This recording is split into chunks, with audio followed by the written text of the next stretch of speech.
ಬಹಳ ಟೀಕೆ ಮಾಡ್ತಾರೆ. ಜನರನ್ನ ತಪ್ಪು ದಾರಿಗೆ ಎಳಿತಕ್ಕಂಥ ಮಾತುಗಳನ್ನ ಆಡ್ತಾ ಇದ್ದಾರೆ, ಸುಳ್ಳು ಮಾತುಗಳನ್ನ ಆಡ್ತಾ ಇದ್ದಾರೆ, ಸುಳ್ಳು ಪ್ರಚಾರ ಮಾಡ್ತಾ ಇದ್ದಾರೆ, ಸುಳ್ಳು ಅಪವಾದಗಳನ್ನು ಮಾಡ್ತಾ ಇದ್ದಾರೆ ನಮ್ಮ ಸರ್ಕಾರದ ಮೇಲೆ. ನೀವು ಅಧಿಕಾರದಲ್ಲಿ ಇದ್ದಾಗ ಇಂಥ ಒಂದು ಯೋಜನೆಯನ್ನ ಮಾಡಿದ್ದೀರಾ? 9 ವರ್ಷ ಅಧಿಕಾರದಲ್ಲಿ ಇದ್ರಲ್ಲ, ಟೀಕೆ ಮಾಡ್ತೀರಲ್ಲ, ನಾಚಿಕೆ ಆಗಲ್ಲ ನಿಮ್ಗೆ? ಬಿಜೆಪಿ ಅವರಿಗೆ ನಾಚಿಕೆ ಆಗಲ್ಲ? ಜೆಡಿಎಸ್ ನವರಿಗೆ ನಾಚಿಕೆ ಆಗಲ್ಲ? ಏನಾದ್ರು ಮಾನ ಮರ್ಯಾದೆ ಏನಾದ್ರು ಇದೆಯಾ? ಸುಮ್ಮನೆ ಟೀಕೆ ಮಾಡೋದು.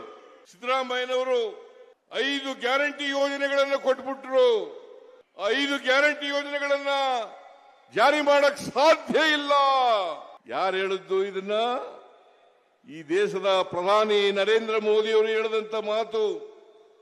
ರಾಜಸ್ಥಾನದಲ್ಲಿ ಇವನ್ನ ಜಾರಿ ಮಾಡಿಬಿಟ್ರೆ ಕರ್ನಾಟಕ ರಾಜ್ಯ ಆರ್ಥಿಕವಾಗಿ ದಿವಾಳಿ ಆಗಿಬಿಡ್ತದೆ.